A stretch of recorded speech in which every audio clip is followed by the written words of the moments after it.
I know you're looking at your watch. I blame Mother Nature for her activities yesterday for delaying the process a bit today. So thank you all for your patience. Deb, you have a confused look on your face. No, could have affected the briefing, but okay. So I assume Carrie's not going to South Africa for the Mandela Funeral, Let me right? actually do, and thank you for your reminder here, I have a question about a trip the Middle announcement. East. Okay. Let me do the trip announcement first, and then we'll get to Okay. your question if that works. So Secretary Kerry will travel to Jerusalem, Ramallah, Ho Chi Minh City, Hanoi, Tacloban, and Manila from December 11th through the 18th. In Jerusalem, he will meet with Prime Minister Netanyahu to discuss a range of issues, including Iran and the ongoing final status negotiations with the Palestinians. In Ramallah, he will meet with President Abbas. We will also discuss the ongoing final status negotiations, among other issues. This trip to Asia, which he will be proceeding on following his trip back to Jerusalem and Ramallah, will be his fourth to the region since becoming Secretary of State. As you may all recall, he also traveled to Sunnylands, California in June with the president to meet with the Chinese premier. Within the Asia-Pacific rebalance, Southeast Asia holds special importance, and the Secretary's travel to Vietnam and the Philippines demonstrates the enduring U.S. commitment and his personal connections to the region. The Secretary's visit to Vietnam will highlight the dramatic transformation in the bilateral relationship over the years and our growing partnership in many areas. In Ho Chi Minh City, Secretary Kerry's meetings will underscore the growth of our bilateral trade relationship and the empowering role of education. His visit to the Mekong Delta will emphasize how Americans and Vietnamese can work together on critical issues such as climate change and renewable energy. In Hanoi, the Secretary will meet with senior Vietnamese leaders to advance the comprehensive partnership announced by President Obama and President Tsang in July, and he will also discuss a wide range of bilateral and regional issues. And finally, he will travel to the Philippines, our longtime U.S. friend and ally. You may remember we had to postpone our trip just a few weeks ago.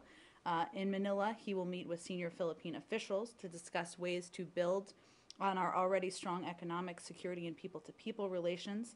He will then visit the storm-hit city of Tacloban to witness firsthand the recovery efforts that are taking place there and discuss how the United States can continue to contribute to the relief and reconstruction work. Go ahead, Deb. So, on the Middle East, the Palestinians have some things to say about Secretary Kerry. They're saying that he's breaking a promise, that he's trying to negotiate.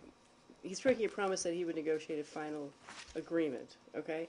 And they say that the United States is pushing some kind of framework agreement, possibly by the end of next month, that would, satisfy some of the Israel's security concerns, but only offer them vague, concessions or vague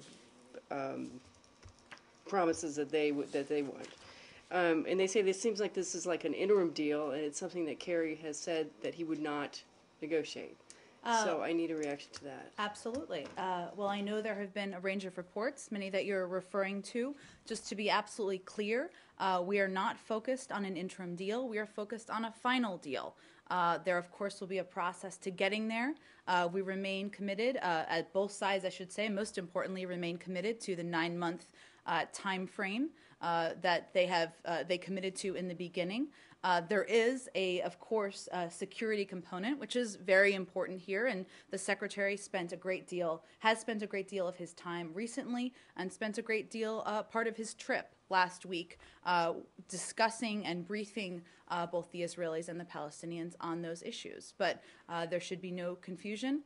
We are all focused on a final status agreement. That is what both sides are discussing and both sides remain committed to, and there should not be any confusion about what a framework reference is. The Secretary, and this may have caused some of the confusion, and the President both used the term framework this weekend. I think some took that to mean interim. It does not mean interim. We still remain focused on a final status agreement. Regardless of what you're focused on, are you discussing at all any kind of an antecedent agreement prior to the achievement of a comprehensive final status agreement? I'm not going to get into all the steps that could be possible to get to a final status agreement, and I'm not going to lay out what the options are, but I know that the reports referenced a belief that we were working on and focused on an interim agreement, and that's not what our focus is on. Working on an interim agreement of any sort whatsoever? I'm not going to get into, Arshad, any steps that could be considered or steps that may get us to a final status agreement, but that is what we're committed to. That is what both sides desire. That is what our focus is. But that's not a denial, ultimately, of the reports. I mean, saying that you're not focused on them on an interim agreement doesn't mean that you're not actually working on an interim agreement. I'm not going to outline any further what may or may not be discussed, but again, I think some of the unhappiness expressed was about belief that we would stop short of a final status agreement. That certainly is not the case. What our focus is getting to the end goal here, addressing all of the key issues that you all know are engaged in that, whether that's security or borders. That's all being discussed between both sides. Do you, you'll recall the phrase that appears in the Iran nuclear agreement where you say nothing's agreed till everything's agreed. Does that apply also to the hoped for Israeli-Palestinian final status agreement? I don't want to apply that phrase to more than where we've applied it in Iran. I think I can characterize it exactly how we've characterized it, which is that our commitment and our desire is to see a final status agreement between both sides that addresses all of the tough and difficult issues. That's what we're working toward. Then one other one. The Secretary in his remarks talked about a framework agreement that would be reached that would have to specifically address how you would fill in the details to achieve a final status agreement. That, to me, opened potentially a much wider time frame here. In other words, instead of April the 30th, 9 months from the resumption of talks, or actually the talks resumed the 29th of July, so say April the 29th, now there's suddenly this indeterminate subsequent period when you fill in the details. Well, this is a very important question because 9 months has never been the deadline. 9 months has been what both sides committed to remain engaged through tough and difficult ups and downs that we fully expected through the process. So it is a positive sign that both sides have reaffirmed repeatedly their commitment to the 9-month time frame. But certainly, if negotiations are ongoing, if they're wrapping up final issues, if they're continuing to work through them, what was important here was that they didn't walk away from the table after a couple of weeks. So but this can slide. In other words. Well, it's never been a deadline, so it's not about sliding. It's about both sides remaining committed until that point in time. And how long do you think it might take to fill in the details to get a final status agreement? Well, given we are months away from the 9 months, it's colder than April, certainly outside now, so we have several months to go between now and then. I don't want to speculate on where we might be at that point. I think what the Secretary was pointing out is that there would be several steps, of course, in a process, and we'll continue to work through and discuss these tough issues, and we'll see where we are at that point. Jen, why particularly why is the Secretary returning so soon to Israel? What's the purpose? This is an issue, as you all know, that he has been deeply engaged in, that he spent last week discussing security issues and providing an update with General Allen on our detailed, lengthy, in-depth analysis on that, both for the Israelis, and he also discussed the issues with the Palestinians. But this is an important time in the negotiations, and he felt it was important to return to the region. He thought prior to Thanksgiving that he would return after Thanksgiving, and even more than once before the holiday season picks up over here. Is it an indication that perhaps the Palestinians and the Israelis can't actually do these negotiations without the heavyweight pulling of the United States? It is not. Both sides have been meeting. Ambassador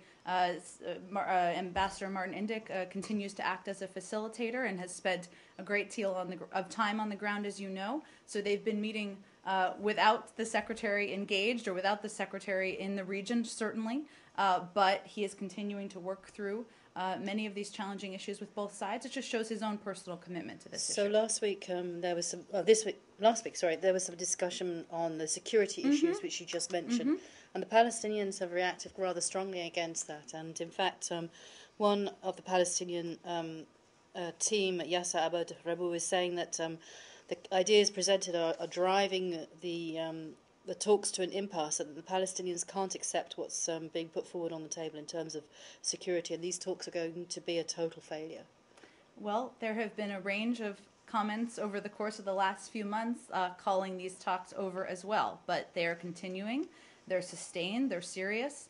It's important to note on the security piece, we have gone through, General Allen has gone through, as I mentioned, a very detailed, lengthy, in-depth analysis of the security challenges of the region, and particularly challenges to Israel and to the creation of a viable, independent Palestinian state.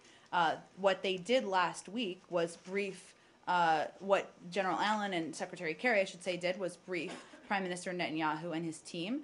There was also a briefing separately with President Abbas and his team. But this is, the purpose was to put some ideas forward. It wasn't meant to be a conclusive plan or proposal. This is meant to be an ongoing conversation and back and forth.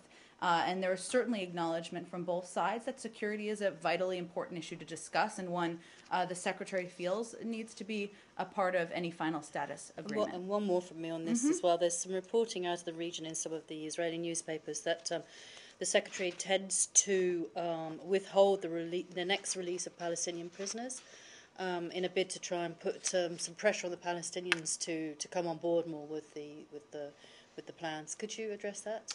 I don't have any prediction of that. I would point you to the Israelis for any specifics on any timing of that.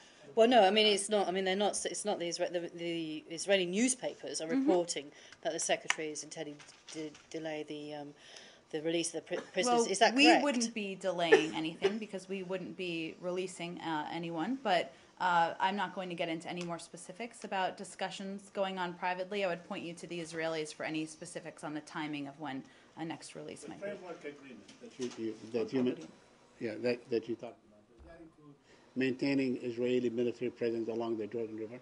I think you're combining a few things in there. I know there have been reports about what has been discussed on the security front. I'm not going to outline that or go into more detail. Certainly, security in the Jordan Valley would be an important part of what's being discussed. But again, it's not an agreement or a final proposal. It's ongoing discussion, and I'm not going to outline that. But does this, let's say, arrangement between Jordan, Israel, and the Palestinians, is that something that was discussed in the last couple of days or in the last talks, or will be discussed again in the upcoming meeting? Security in the Jordan Valley is an important part of the discussion. But again, there wasn't a plan that was approved or denied put forward. This is a discussion that will continue. Okay. The reason I asked is because your position in the past, the American position in the past, that there will be early warning maybe stations or something that the U.S. will make sure that Israel's security is not compromised.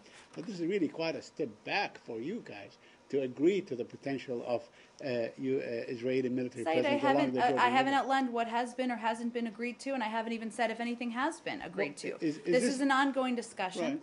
Making sure Israel is more secure, not less, at the Right. conclusion of final status negotiations is certainly the goal and the plan here. I expect they will continue to discuss security issues. There are, as the Secretary said yesterday or 2 days ago in his speech at the Saban Forum, there are dozens of officials working across the government on the security issues, and that process will continue. Okay, but from your point of view, should this security arrangement have an Israeli military presence along the Jordan Valley? I'm not going to lay out any further what's being discussed or what may or may not be agreed to while the process Okay, is if ongoing. you allow me just a couple more. Did Okay. Saeb Erekat meet this morning with the Secretary of State? Well, the Secretary did meet this morning with Chief Palestinian and Israeli negotiators Saeb Erekat and Justice Minister Zipi Livni at the State Department. They were, of course, in town, as you all know, Right. for For the the Saban. Saban Forum, Right. and the Secretary met with them to get an update on the negotiations. Okay, is that like a prelude for the upcoming talks in Ramallah and Jerusalem? Well, certainly it's a continuation of the conversation that the Secretary had with both the Israelis and the Palestinians last week, and I expect will continue next week. And are the Palestinians showing any flexibility to allowing Israeli military presence along the Jordan Valley? Saeed, I know you've asked this question a couple Several times. times, I right, don't have okay. any further details now for And you than I did promise 2 minutes ago. I just want to ask you in terms of time frame. Now, the Secretary will be in Jerusalem and Ramallah on what date? The 12th and the 13th? Oh, He I will- said 11th, so we he would leave on the travel 11th, so Okay. we would be there at some point on the 12th. And the schedule and the details of what I'm outlined what he'll do, but in terms of the timing of that, that's obviously still being worked through. Thank you. Sure.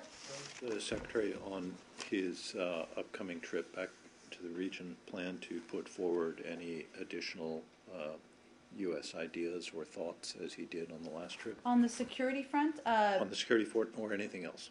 I believe that this will just be an ongoing discussion, picking up on where they left off last week. I'm not aware of any other specific proposals that would be put forward. Or And ideas. was the Secretary's meeting with the chief Palestinian and Israeli negotiators on this public schedule today? I'd have to double check that, and I'd have to double check when it was added as well for you. Actually, I'm happy to do that. That's kind of, I'm trying to check right now, and I just can't find it, but I know it wasn't on the week ahead, and I don't believe it was on the schedule, and that's the kind of thing that, given the interest in the subject, I think we ought to know about. Certainly, I'm happy to check when it was added, and obviously I just told you all about it, so we're certainly not hiding it. But in response to a question, well, normally you guys, when there are important meetings, and maybe this was not an important meeting, but when there are important meetings, normally you tell us about it. You're right, we do. I will check and see the backstory. Okay, Sure. and then one other one on this, sorry. Did he meet with them separately, together with the two of them at the same time, or both, perhaps? I believe he met with them together. I can double check that for you. I'm not sure the length of time. I can also check on that as well. The region, or is he here still? I'm not sure where General Allen is at this particular moment. He was there, of course, late last week. But he wasn't in this meeting. No. Was Martin Indyk in this meeting? In all likelihood, yes, but I would have to check. Well, on I that. think then it becomes more of a, it's not just a hello, shake hands. It becomes actually more of a sit-down discussion and possible negotiation. So it's interesting to know who's at the meeting, how long it lasted. I and- certainly understand you know. that. I didn't get an update on how long it lasted, or I will check on that for you and see if we can get you all an update on that. Do you know if this is the first meeting that the Israeli and Palestinian negotiators meet in like a couple of weeks? They have met since several weeks ago when Right. when there was the whole process of Right. When they resigning and resigned not and so on. resigning. Okay, so- They have met since then. So this would be, or they have met since then, or this is the first? They have met since then. Okay, so this is now the first resumption of talks. No. Does anyone have any more on Middle East peace? Yeah, I just want to ask Okay. you very quickly. Mr. Netanyahu said that the agreement with Iran is actually jeopardizes potential peace with the Palestinians. Could you comment on this? I haven't. Are you referring to his The speech Sabban, yesterday? yeah, his video address to the Sabban I did not. forum. I did not see that specific comment in his remarks. Okay, but say in principle, you don't agree that any agreement with Iran should jeopardize Palestinian-Israeli peace. absolutely not. And you heard the secretary say just late last week, and you heard Prime Minister Netanyahu say late last week that they're certainly, in a pursuit of a comprehensive agreement, that Right. the threat of a nuclear weapon from Iran is his hope for that to be prevented. I think also in his remarks, if I read them correctly, he talked about the need to keep the threat of military action out there, while also pursuing a diplomatic path, and the diplomatic path was something that certainly we could pursue. So I didn't see the Okay, reference you if you- referred to, but our belief, Saeed, Right. just so you understand it, is that we believe that the Middle East peace negotiations, the P5+1 negotiations with Iran, should be separate, and that both the link between them is that both we are pursuing in part because of our own concern, our own commitment to Israel's security, and we think both will make Israel safer, and that's something the secretary said late last week as well. Okay, one last thing on the Iran? Palestinian. Now, before we go to Iran, Okay. I just wanted to ask you, the Palestinian Authority arrested a person named Bilal Ibrahim Effendi because he posted on Facebook some sort of a criticism of the governor of Beit Lahem. I just wanted you, if you're aware of that, or if you would demand that he be released. I have not seen that, Saeed. I'd have to look more closely into that. I'm happy to do that. Okay. One more staying on Sure. Iran, Israel as well. The Israeli Defense Minister Moshe Yaalon today accused Iran of using its embassies abroad to as terror bases and to transfer guns and bombs and weapons through diplomatic patches, particularly embassies in South American countries such as Cuba, Venezuela, Nicaragua, Bolivia. Is this something you're aware of? Is it something you can confirm?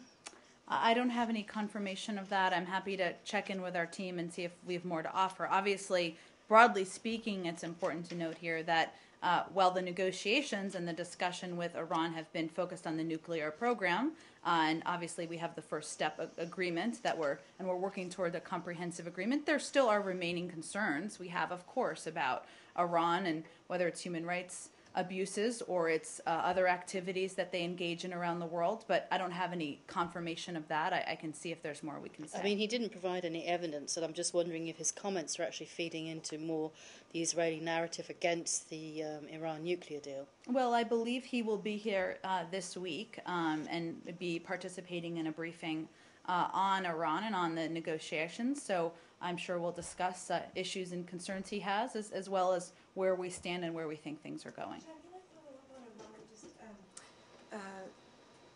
I guess the French and the British were here meeting bilaterally with the State Department last week on the Vienna talks that started today. Do you have a readout from those meetings? I understand they were going to try to figure out the process for implementing the joint plan of action and then decide on how they go into comprehensive negotiations. Well, that, of course, is the purpose, as you know, of the meetings that are happening in Vienna. Pardon me, it's too much Geneva. In Vienna, my understanding is that they have just started, so I don't have a readout of any form of those. As you know, there are talks between technical experts, and of course the focus is, as you referenced, on determining the implementation phase of the first step agreement. So certainly we expect that would be the focus of these meetings. I don't have any specific readout from last week, although my assumption is that they were preliminary meetings also discussing on the technical level the implementation phase. I can check and see if there's more that we can add about the meetings that happened last week in advance of the Vienna meetings. Who is representing the U.S. in Vienna at these meetings, and how long is that supposed to go? Let me see where we are with the delegation list. As you know, it's technical experts, so that is the level that these meetings are taking place at, but I will see if there's more we can provide on the specific names. Thanks. Well, actually, we'll just go back to Israel.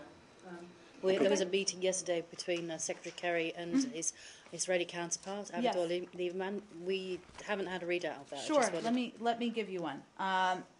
Secretary Kerry had a working breakfast with Israeli Foreign Minister Lieberman yesterday at the Willard Hotel on the margins of the Saban Forum. He was also in town for that, of course. They discussed a range of bilateral and regional issues, including Iran's nuclear program, ongoing final status negotiations between the Israelis and Palestinians, and the U.S. government's strong and ongoing support for Israel and the United Nations system. Secretary Kerry looks forward to working with Foreign Minister Lieberman and engaging on all issues, of course, of mutual interest. Do you want me to give you the meeting with Israeli opposition leader Herzog as well? Sure. Yeah. Okay. He met with him on Saturday at the Willard Hotel as well, on the margins also of the Saban Forum. He congratulated Herzog on his recent election as opposition leader, and the two discussed a range of issues related to the U.S.-Israel relationship, including our strong commitment to Israel's security and the ongoing final status negotiations. Secretary Kerry provided an update on the negotiations and underscored the U.S. commitment to these efforts. Was this the first bilateral meeting between the Secretary and Foreign Minister Lieberman since he returned to his post? I believe so. Let me double check on that just to make sure with all of our trips I haven't missed anything. They didn't meet last week in Israel? They did not, because he was here. Okay. So they knew they were going to meet this weekend. I think it may be because it was the time before when we were in Israel. He hadn't yet returned to his post. That's right. I think that's correct. If there's anything that conflicts that, I will let you all know. Okay, thank you. So, quick one on Iran. Iranian Foreign Minister Javad Zarif is quoted in a lengthy interview with Time magazine as saying, and I'm going to read the exact quote because I think it's interesting. He was asked, what happens if Congress imposes new sanctions, even if they don't go into effect for 6 months? And he is quoted as replying, quote, the entire deal is dead. We do not like to negotiate under duress. And if Congress adopts sanctions, it shows a lack of seriousness and a lack of a desire to achieve a resolution on the part of the United States. I know the domestic complications and various issues inside the United States, but for me that is no justification. I have a parliament. My parliament can also adopt various legislation that can go into effect if negotiations fail. But if we start doing that, I don't think we will be getting anywhere, close quote. I know that the White House last week made clear that it does not want Congress to pass additional sanctions. Does the administration concur with Foreign Minister Zarif's view that if the U.S. Congress passes sanctions, even those that are delayed, whose implementation would be delayed 6 months, that the deal is dead? Well, it takes several partners for a deal to be dead, but I will say... I thought it only took one. Well, I should say there are several partners that participate in this, so it's not up to the United States to decide, is probably the more accurate way of saying it. We do feel that putting new sanctions in place during the course of negotiations, even those that are delayed, would be counterproductive. It could unravel the unity of the P5+1.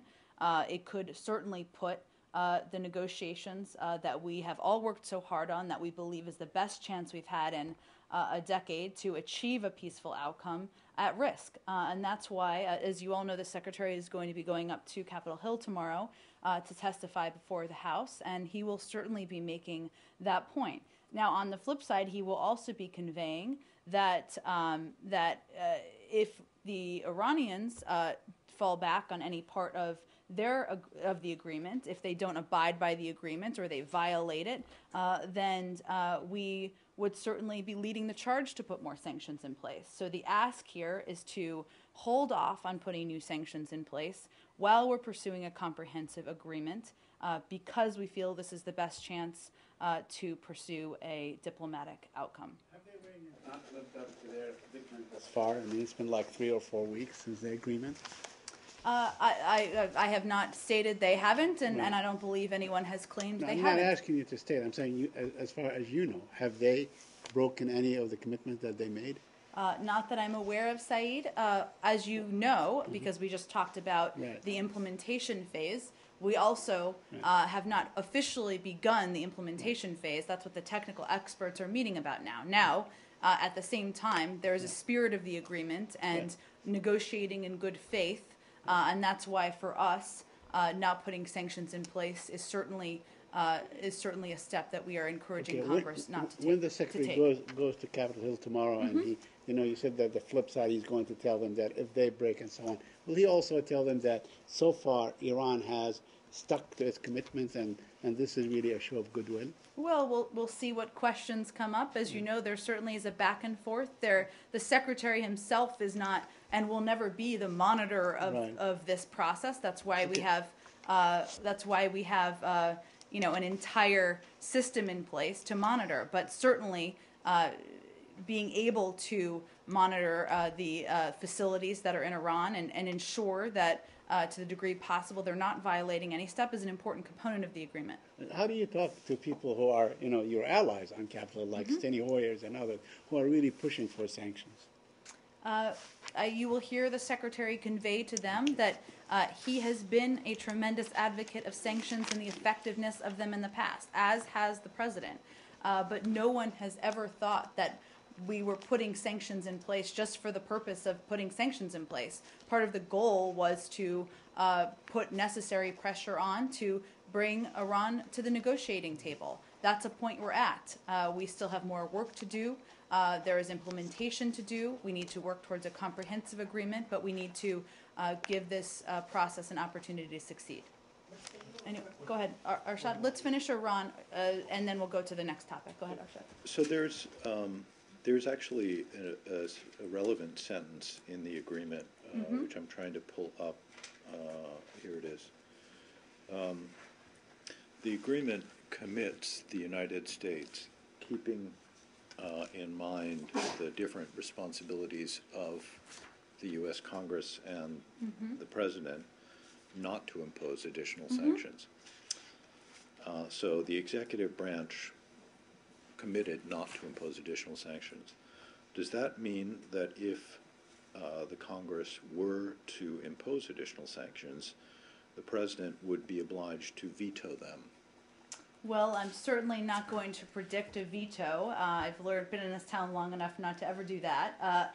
But this is the reason why we are making such a strong, one of the reasons why we are making such a strong case about our part of the agreement, our part of the negotiations, keeping the P5+1 unified. As you noted, it's not just the United States, it's other countries as well who have committed to that.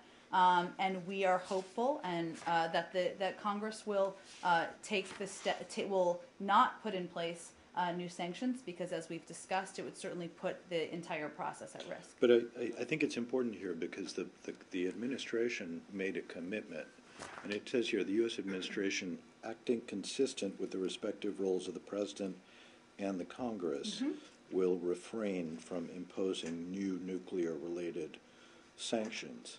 So, I mean, even if Congress were to pass sanctions, and I know you want to forestall that, it's hard to understand that sentence except by understanding it to mean that the President, whose negotiators reached and signed this agreement, has already committed himself to veto any additional nuclear-related sanctions.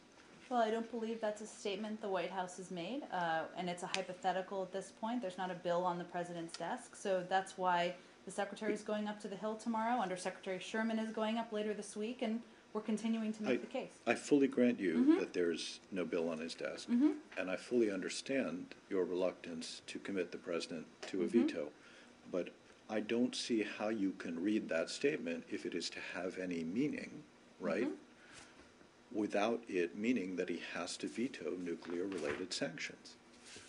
Again, Arshad, I'm not going to get into a hypothetical. Of course, this is the reason why, one of the reasons why we were making such a strong case is to abide by our part of the agreement, our part of the negotiation, which is part of it is not putting new sanctions in place during this time period. And if the President didn't veto, could you plausibly argue that he had abided by the agreement? I'm not going to get into a hypothetical further. We can keep having this conversation. I very much look forward to it over the coming weeks. Do we get one moment? One moment. Do we have any more on Iran? Yeah, Iran. Okay, go ahead. Can you confirm privately Iranians are asking the U.S.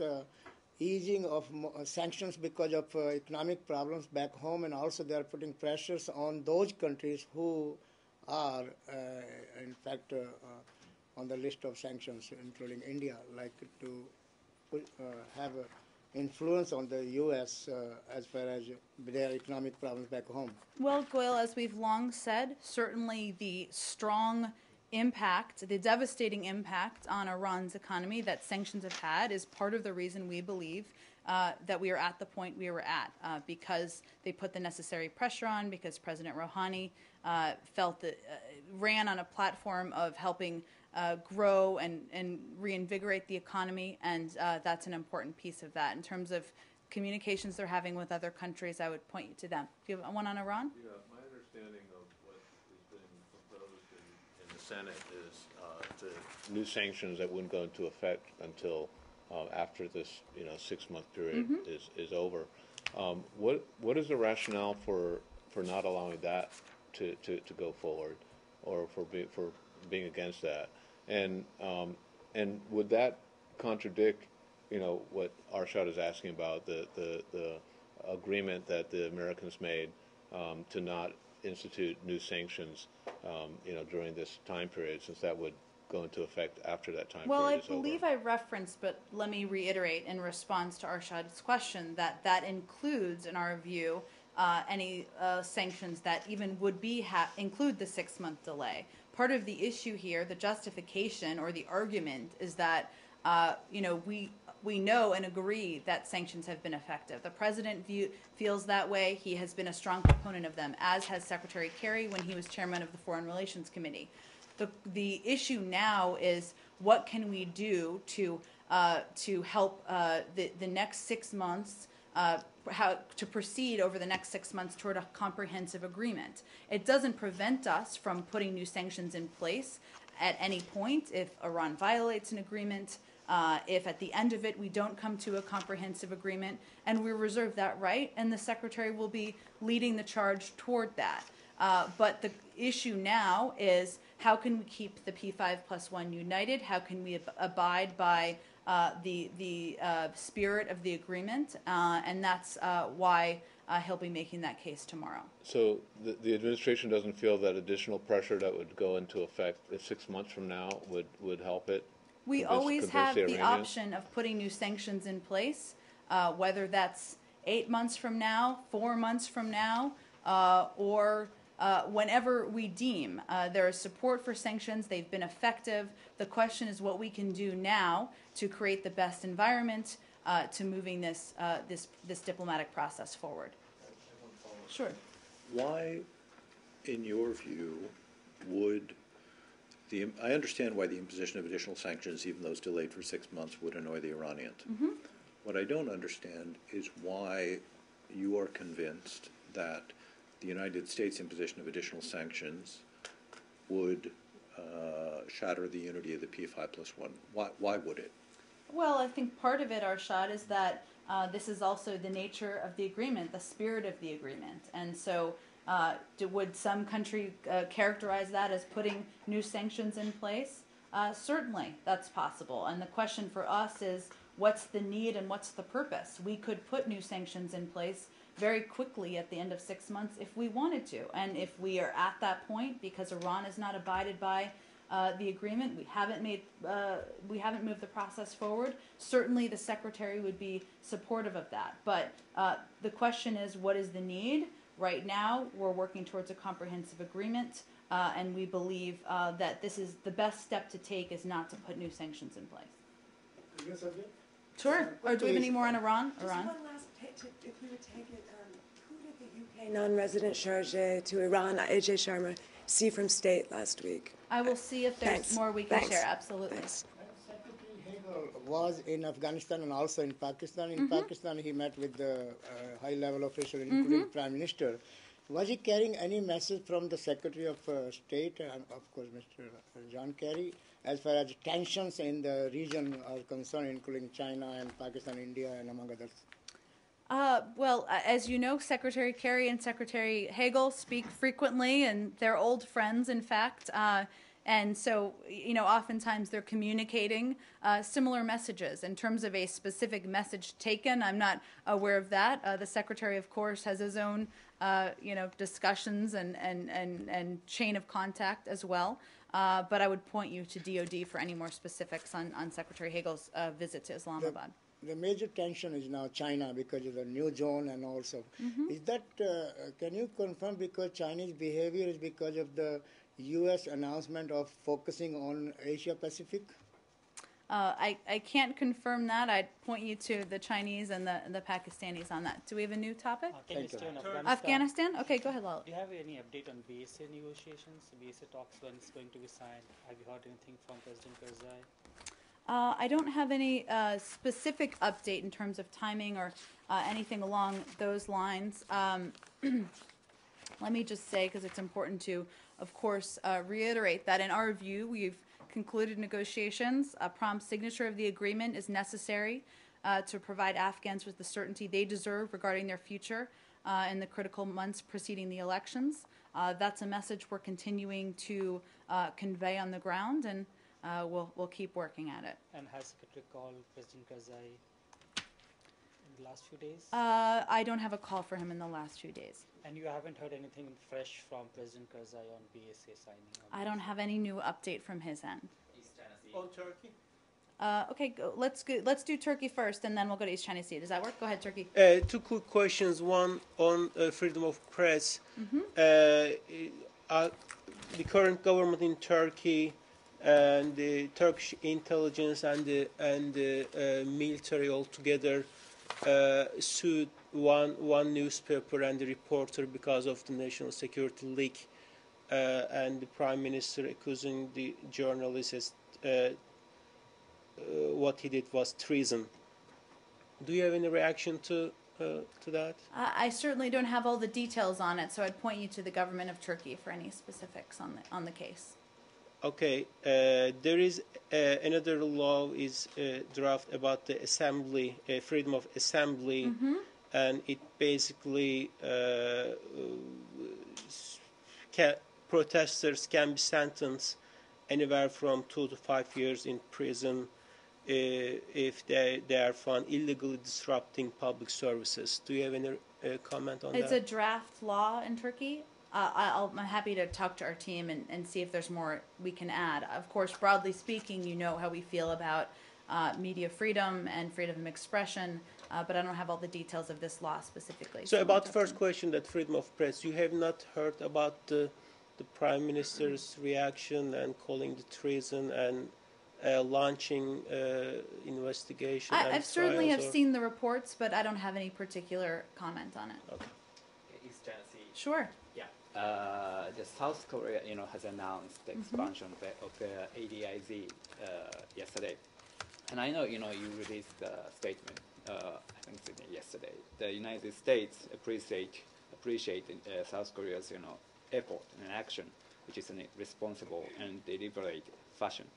Could you explain in more detail what's the difference between Chinese action and the South Koreans in more detail? Sure. Well, one, the South Koreans, you referenced this, but we appreciate their efforts to pursue the action that they took, which is adjusting their ADIZ, not creating a new one, but adjusting it, to pursuing this action in a responsible, deliberate fashion by prior consultations with not just the United States, but also, very importantly, with Japan and China. That was not a step, as you know, that was taken by China. We also appreciate their commitment to implement this adjustment in a manner consistent with international practice and respect for the freedom of overflight and other internationally lawful uses of international airspace. So one of our concerns, as you know, because we've talked about this a bit, was about confusion created, the different signals and messages that could come from different governments related to the China announcement. So this helps avoid that confusion because of the cooperation and coordination in advance. But in terms of specifics, South Korea's announcement made an adjustment to a long-standing ADIZ, so that's an important component. It keeps it within its recognized flight information region. FIR is another way that it's referred to. It also, importantly, doesn't encompass territory administered by another country, which was another area that had drawn some concern from our end related to the China ADIZ. But at the same time, Chinese spokesman of Foreign Ministry of Foreign Affairs has also announced the regret, deep concern against South Korean ADIZ. Do you have some comment toward this? I don't have any comment specific to that comment. I gave our comment as it relates to South Korea's announcement. I'm sorry, go ahead. Oh, no, go Okay. ahead, please. Then, before the Chinese announcements, the air security could be, sustained, it was controlled because, the ADIZ of Japan and South Korea and Taiwan was not overlapped.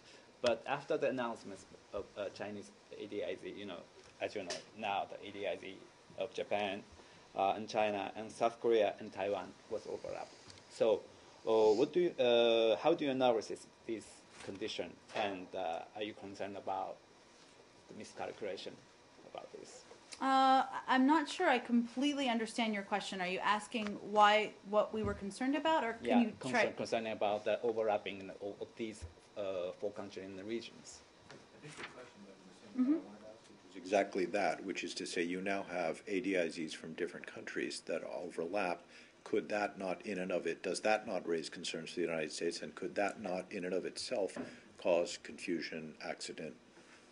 Well, that was one of our concerns that we spoke about as it related to China's announcement of the ADIZ. It was done without prior consultation. There was overlap with other areas, including disputed territory, which of course is concerning. It also meant that that airliners could receive different conflicting information from different countries, which makes it very, very confusing. South Korea consulted with Japan, with China, with neighbors before they updated, revised made an adjustment to their long-standing ADIZ. So that's one of the differences, because there was communication and cooperation in advance. But I'm getting there. Good, please. But that is one of the reasons why we are continuing to convey, and as you know, the Vice President was just there, that China should not make any moves to implement the ADIZ they announced last week or the week before because of that confusion that it causes. But the basic point is that, I mean, you named three concerns that you had, of which only one was the lack of prior consultation, right? Sure. But the other two still would obtain for the South Korean Act because it does overlap with other ADIZs, and you could But end it up doesn't with, overlap with disputed territory. I know, but that's not the point. It's an important point. I Because I get that, but that's Mhm. not the one I'm addressing. The one Okay. I'm addressing is it overlaps with other ADIZs, and therefore you could end up with two different control towers issuing instructions to the same aircraft. I mean, why is it, so why don't you have a stronger reaction to the South Korean Act, given that it raises some of the same concerns that you cited from the Chinese Act, albeit not the one about the lack of prior consultation? Well, the prior consultation piece is an incredibly important piece because one of our concerns about China was the fact that they made their announcement without prior coordination, consultation, in a unilateral way. And the fact that it's not South Korea's adjustment to their longstanding ADIZ is not addressing disputed territory. Also an important point. I have to check our shot on the overlap. If China's not implementing their ADIZ, which is obviously an ask that we have made and the Vice President has made, I would have to check on what the exact overlap would be. But that continues to be a concern about their announced ADIZ. And also whether not just the South Korean having an overlapping ADIZ, but then the concern that you raised that because of that you can get conflicting instructions. Mm-hmm. Can you check on both of those? Absolutely, but what I'm checking on, which I think also addresses the second question, is whether there would be an overlap if China's not implementing theirs. But isn't the issue, first of all, we don't know whether or not China will or won't implement, right? Sure. So that's a hypothetical. The point is that they have asserted an ADIZ whose boundaries are known. The South Koreans have asserted an ADIZ whose boundaries Which are is known. also within their flight information region, which is important and different from the Chinese. Whatever that means, still, you have overlap, as I understand it, and that's the thing that I'm interested in, why that doesn't concern you. Okay, this is the last thing to say, and then I will happy to follow up on it and see if there's more specifics. If China's implementation of their ADIZ for that exact reason is what our concern is. South Korea went about it in a different way. There are different components of it. It was adjusting and updating. It was done with consultation. That's the difference. So, but I will follow up and see if there's more to tell. Clearly the South Korean ADIZ was done in response to what China has done. And I think you're being slightly disingenuous when you say it's an adjusting. It's actually quite a large swathe of territory that it's kind of expanded into. And I believe there is one small, isolated little rock which is actually disputed. So that's, I believe, called Submerged. Idaho or something. The rock is submerged. A submerged rock. So, it's not quite that it's this nice little thing that it's just done and it's decided to do it. But the question, it goes back to Arshad's question, and it was asked on Friday of Marie as well. What are you telling, what is the FAA telling commercial aircraft if they're getting 3 or even maybe 4 different instructions from different control towers? Who should they follow? I don't have any more for you than Marie had about what the FAA is or isn't telling anyone. I know there was confusion last week about, because there were initial reports that they were conveying to abide by the China ADIZ, which we refuted and made clear was not correct. There's a whole set of regulations that the FAA recommends with airlines, but I would point you to the FAA on that. I don't have anything more specific. Well, I think Marie was going to try and get somebody from the FAA to come and brief us about it, because it seems to me that that goes to an essential point. Mm-hmm. Who should they follow? And 3 of the 4 are US, are within your kind of, they're the good guys, if you like. I don't know whether that's the wrong way of saying it, but they have recognized ADIZs, which you recognize. So who are they supposed to follow? I will venture to follow up on that and see if there's more to tell all of you. On China? No, can we stay in Asia? Sure. Can I ask one more China? Sure. On the consultations that you mentioned that have played such an important role to the U.S. in this announcement, can you give us a little more information on what those consultations consisted of?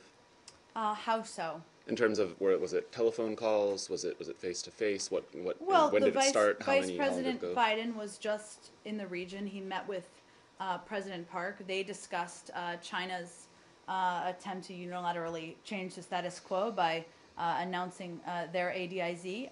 They discussed certainly South Korea's announcement, as I believe that Vice President's team has read out. Mm-hmm.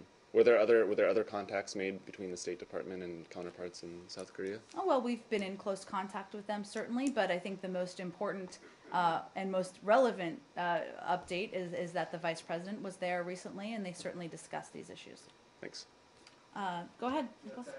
Thailand, sure.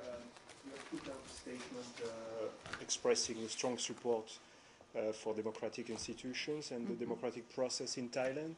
Given your close military alliance with Bangkok, is the U.S. in close contact with the Thai military to make sure that they have no intention at all to stage a coup d'etat as they did 18 times in 80 years? I don't have any update for you on contacts with their military. I'm happy to talk to our team about that. I think that would also probably come through DOD and not the State Department. Mm-hmm. You're aware of our role here, which has been continuing to, and you saw the statement because you just referenced it, that we put out, which is continuing to call on all sides to reduce violence. And we made a statement about the calls for new elections. And which I think the effort there is to see whether things can be resolved peacefully. So we'll see where things go. One more on that. Sure. Should the U.S. Oppose or try to support an opposition if they wanted to contest the elections? That wouldn't be a role the United States would play. Our focus here is on continuing to encourage a peaceful resolution of what's happening on the ground in Thailand. And certainly we've been watching it closely, as is evidenced by our statement, but there's no implication there of any support for any side or anything along those lines. We're just closely monitoring the situation on the ground. Mm-hmm. Oh, Central Africa? Or Ukraine? Can we go to Jill next, and then we'll come to Central Africa? Go ahead, Ukraine. Obviously, there's a lot of concern. You have Toria Nuland in Moscow, now she's going to Ukraine. Mm-hmm. You have the call by the Vice President to Yanukovych. You have Cathy Ashton going there. It sounds as if, there is a lot of very specific and concerned expression of concern about potential violence. Mm-hmm. But is there anything more that the U.S. right now is looking at, proposing, thinking about that would actually help Ukraine? I know she mentioned, Toria mentioned the IMF. What specifically could the West now offer to Ukraine economically, which Russia is more than happy to do right now? Well, just as a reminder, this is not about the United States versus Russia. This is about the Ukraine, the people of the Ukraine. We've continued to encourage the government to listen to the people, and that's something that Assistant Secretary Nuland did in her remarks that she made when she was there. And we continue to believe that it's long past time for the leadership to not only listen to the voices of its people, but we continue to encourage them to restore a path to European integration and economic health. That is a step that Ukraine would have to take. There are, to answer your question on the economic piece, the EU has, of course, been in almost continuous discussions with Ukraine and has said that the door is still open to signing an association agreement. We don't have details of any specific proposals. I would point you to them on that, given it's about EU, European integration, or Russia. It's not about United States integration. But I would point you to them. There are, for specifically the United States, many products of Ukraine are eligible for duty-free entry into the United States under the Generalized System of Preferences Trade Preference Program, though the current though that program is currently without legal authorization. It hasn't been passed yet by Congress. And we, of course, the United States and Ukraine are also members of the World Trade Organization and subject to those rules. But that is a specific piece that Ukraine is eligible for, but it's not yet been passed. And then just one other thing, let me see where, the voice of the people. Mm-hmm. Some of the people want an interim government. They want Yanukovych to step down. Does the U.S. support that? That's a decision for the people of Ukraine to make. What we are encouraging is a is a reduction in violence, no place for violence in a democratic state. We are encouraging the government to restore a path, of course, to European integration and economic health. We believe they need to respect the right to peacefully protest, and beyond that, this is something that obviously we're very closely engaged with, given the Vice President's call, given the fact that Assistant Secretary Nuland is going back on the ground.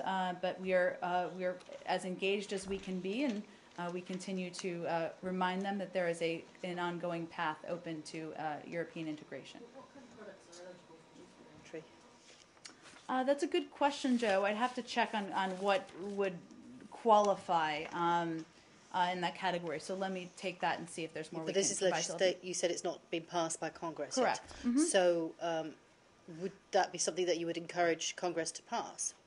Well, I think I'd have to check on specifically what our role would be. I mean, it would be run. It's a USTR initiative, so it would be one that they would be certainly advocating for. And do you know how long it's been stuck or held up in Congress? I don't have that level of detail, though it's a good question, so let me see if we can get more for you. And of course, you can always go to USTR for details as well.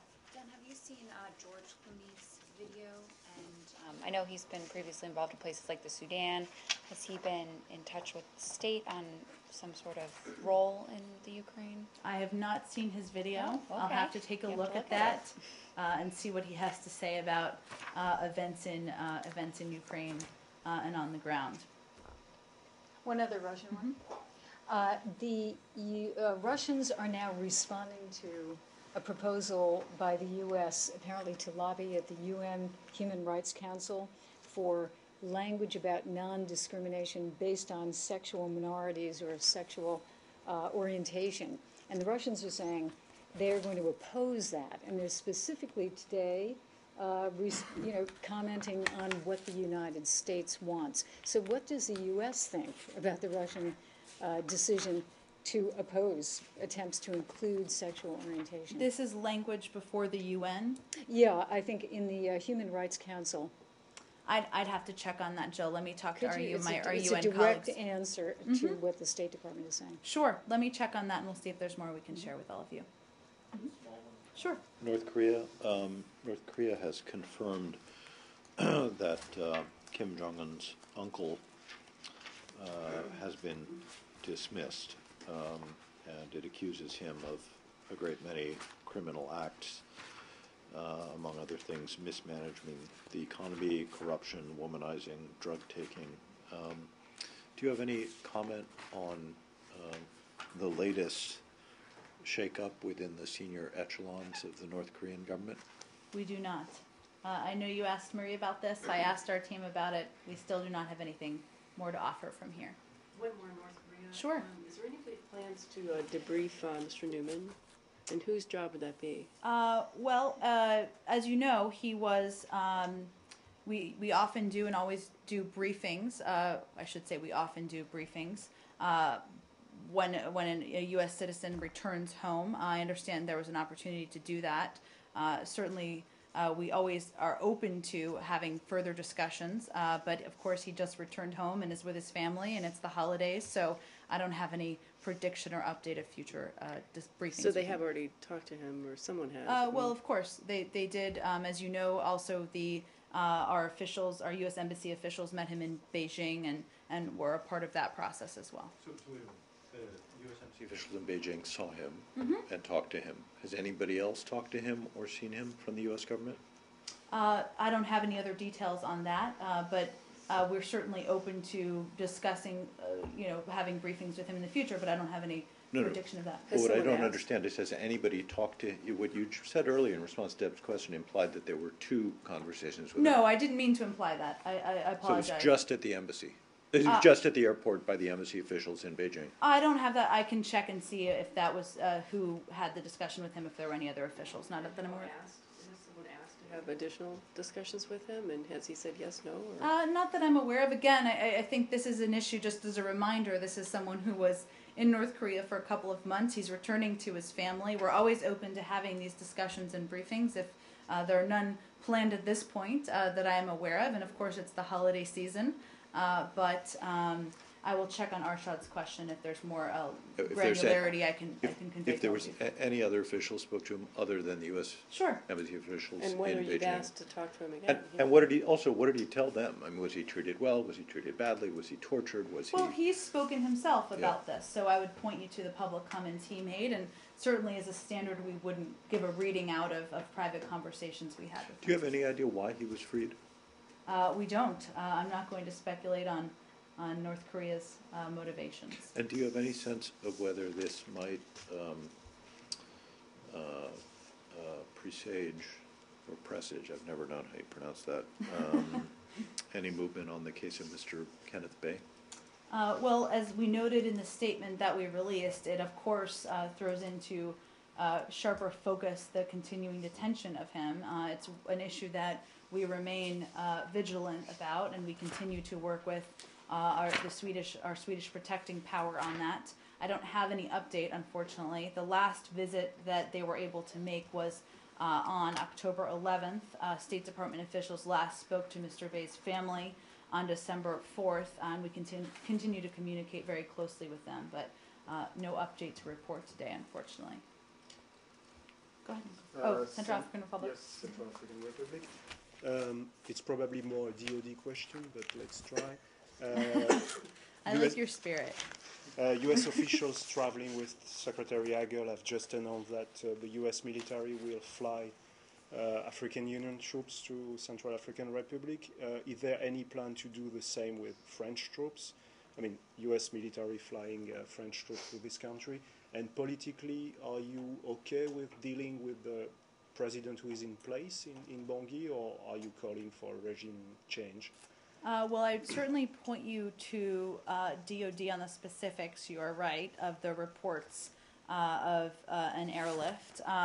We are, I think we have not called for anything along the lines of regime change. We have, it is important to note that since you visited with my colleague Marie, I should say, on Friday, that the French deployment of 1,600 troops combined with the efforts of the African forces already in the Central African Republic led to a reduction in the violence over the past weekend. That was a positive step. Greater security is permitting UN and other humanitarian organizations to expand their assistance efforts. You're also familiar with, and I know that you talked about this a little bit last week, but the $40 million we have pledged to support the AU-led MISCA. We're already starting to plan for local procurement of vehicles to fill gaps of under-equipped forces. We plan to provide that money and support to MISCA pending congressional notification. We're also in the process of identifying additional resources to support MISCA, including pre-deployment training for countries through ACOTA if requested. So we're working on a number of fronts. Obviously, there were some positive developments over the weekend, but we continue to remain vigilant on this issue, working with our colleagues. You said you're identifying pre-deployment training through ACOTA. Did you say if requested? We are, yes, if requested. So you have not yet had a request for any assistance of that nature? That is my understanding as far as coming down here, yes. And can I just ask also, there was over the weekend, or may have been today, the French president said that the African Union was in fact planning to expand the MISCA forces from 3,600 initially planned to around 6,000. Mm-hmm. Is that something that fits in with your understanding of the situation? I am not aware of the specific numbers of boots on the ground. I can check that and see if we have any independent confirmation of the numbers. As you know, our focus has been on the importance of needing boots on the ground to stabilize the region, to enforce, to get to a point of peace enforcement. So certainly the effort of the 1,600 troops has been effective. Whether there are more planned, I don't have any specific details on that. And no plans for any U.S. boots on the ground, I'm assuming? Right now this is none to report. Obviously that would be a DOD announcement or effort underway, if there was one, not that I'm aware of. But. Mm-hmm. Related to this, what is among those African Union troops are troops from Uganda, mm-hmm. and I was wondering, how important is the Ugandan contingent to the effort there? I don't actually have the specific breakdown of numbers from different countries. Obviously, as you mentioned, it's an African-led mission, and there are troops from a range of countries. That's obviously an important coordinated, cooperative effort, but I don't think I have anything specific on the Uganda troops. I can see if there's something to convey on that. Now, there are issues in Uganda apparently related to governance, and there's a lot of frustration there with the Ugandan president being there for 27 years, and there have been some crackdowns on related to democracy issues. Is the State Department following that or concerned about those issues? We've talked about this in here in the past. I haven't received a briefing recently on this, and I can see if there's more we can report on it, on the events on the ground there. All right. Sure. So I have a slight announcement for you. That is that Ms. Catherine Chomiak of NBC has gotten engaged. Woohoo! I can hear foreign policy wonk hearts breaking all over town and possibly all over the world. And we have a small box of chocolates to celebrate red right now. for anybody who's actually in the room who did not think to propose to her first. Congratulations, Catherine. Very exciting. A very lucky guy. So, Hear, hear. Thank you all. Always good to have happy news in here, I have to say. Thanks, everyone. Thank you. Thank you.